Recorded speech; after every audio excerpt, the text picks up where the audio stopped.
தேவனையே நோக்கி என் ஆத்துமா அமர்ந்திருக்கிறது, அவரால் என் இரட்சிப்பு வரும். சங்கீதம் 62:1. அவரே என் கன்மலையும் என் இரட்சிப்பும் என் உயர்ந்த அடைக்கலமுமானவர், நான் அதிகமாய் அசைக்கப்படுவதில்லை.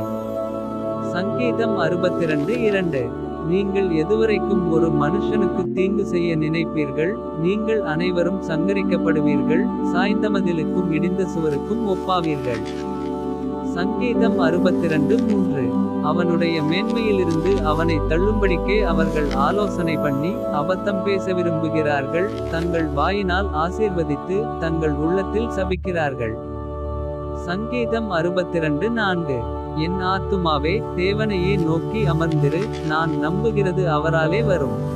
சங்கீதம் 62:5. அவரே என் கன்மலையும் என் இரட்சிப்பும் என் உயர்ந்த அடைக்கலமுமானவர், நான் அசைக்கப்படுவதில்லை.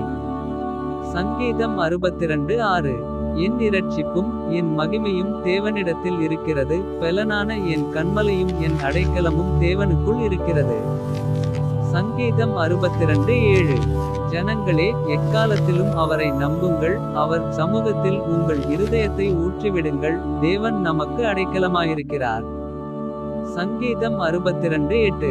கீழ்மக்கள் மாயையும் மேன்மக்கள் பொய்யுமாமே, தராசிலே வைக்கப்பட்டால் அவர்களெல்லாரும் மாயையிலும் லேசானவர்கள். சங்கீதம் 62:9. கொடுமையை நம்பாதிருங்கள், கொள்ளையினால் பெருமை பாராட்டாதிருங்கள், ஐசுவரியம் விருத்தியானால் இருதயத்தை அதின்மேல் வைக்காதேயுங்கள். சங்கீதம் 62:10. தேவன் ஒரு தரம் விளம்பினார், 2 தரம் கேட்டிருக்கிறேன், வல்லமை தேவனுடையது என்பதே. சங்கீதம் 62:11. கிருபையும் உம்முடையது, ஆண்டவரே, தேவரீர் அவனவன் செய்கைக்கு தக்கதாக பலனளிக்கிறீர். சங்கீதம் 62:12.